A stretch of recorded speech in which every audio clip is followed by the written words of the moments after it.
मौलाना साहब, ये अर्ज़ है कि कुछ दिन पहले अवैस कादरी साहब उन्होंने अपने बेटों का निकाह किया तो कुछ लोगों ने तान तशनी का निशाना बनाया और हुजूर की सुन्नतों का भी मजाक उड़ाते रहे। इस बारे में फरमाएं। अल्लाहु अकबर। देखें, दो तीन पहलू हैं इस बात के, ज़रा समझिएगा थोड़ा सा। पहली बात तो ये है कि निकाह हुजूर की सुन्नत है, ठीक है जी। साल के किसी लहजे के अंदर भी, किसी मिनट और सेकंड में भी इसको किसी ने भी नाजायज और हराम नहीं देखा।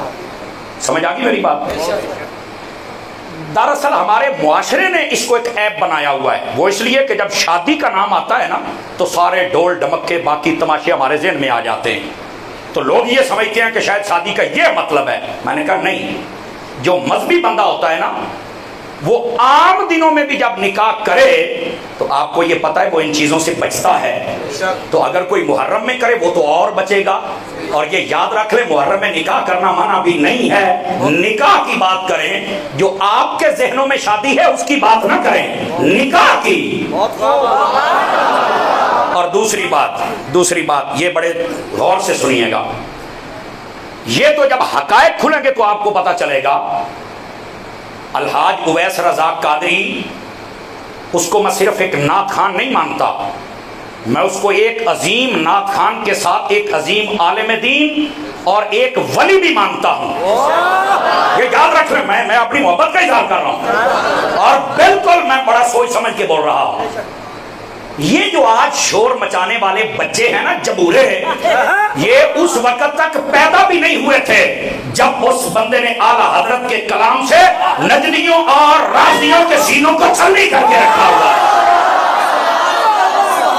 अवैस रज़ाक कादरी ये किसी नासमझ बच्चे का नाम नहीं है, ये किसी उस मौलवी और पीर का नाम नहीं है जो मुहर्रम में हमारे स्टेजों पे आ जाता है और कभी राजियों के स्टेजों पे चला जाता है और कभी वो जनाब ईरान की बोली बोलता है।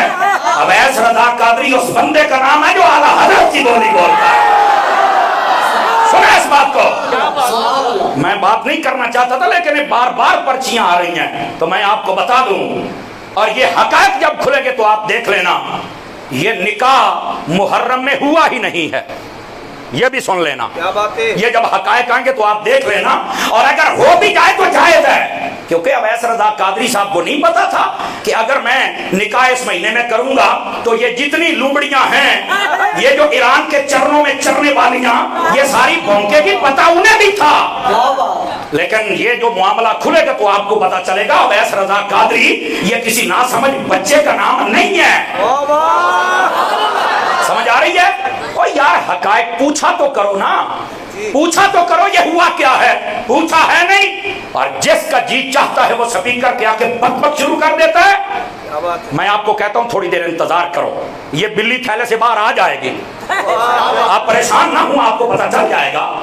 गिरामी कदर हज़रात, दूसरी बात, अगर ये भी हो कि निकाह उन्होंने मुहर्रम में किया है तो फिर भी क्या आप ये समझते हैं कि अवैस रज़ाक कादरी वो आका सल्लल्लाहु अलैहि वसल्लम की अहले बैत का माज़अल्लाह बुग़्ज़ी है या गुस्ताख है या सहाबा का है? ये हो ही नहीं सकता। मैं आपको जिम्मेदारी से कह रहा हूं, वो नबी पाक की आल का भी सच्चा आशिक है, नबी के असहाब का भी सच्चा आशिक है। अगर ये निकाह मुहर्रम में हुआ भी हो तो फिर भी उसने जो इंतखाब किया जरा देखो तो सही ना यार। नमाज भी बाजमात है और सारी महफिल में जिक्र हुसैन होता रहा है, जिक्र अहले बैत हुआ, उसने अपनी हर चीज अहले बैत की खुशी में डाल दी है, अहले बैत के खाते में डाल दी है। और लोग फिर नहीं राजी हो रहे, कहते हैं जैसे हम अहले बैत का जिक्र थे वैसे तुम करो। मैंने कहा वैसे नहीं होगा, क्योंकि तुम तो ईरान के यतीम खानों में पलने वाले हो, ये तो आला हजरत के मैखाने से जाम पीने वाला है।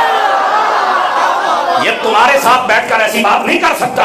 और सुनो, ये हकायक जब आएंगे तो मेरी बात को आप सुनेंगे कि यार मौलाना ने सही कहा था।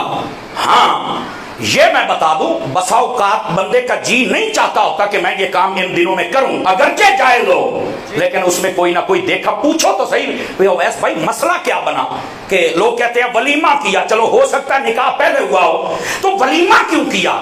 यार कोई मजबूरी पूछ लेनी चाहिए किसी से। मैं आपको बताता हूं, मेरा एक दोस्त था, पिछले साल की बात है, उसकी अजीजदारी थी कराची में, वो रहता था फैसलाबाद में।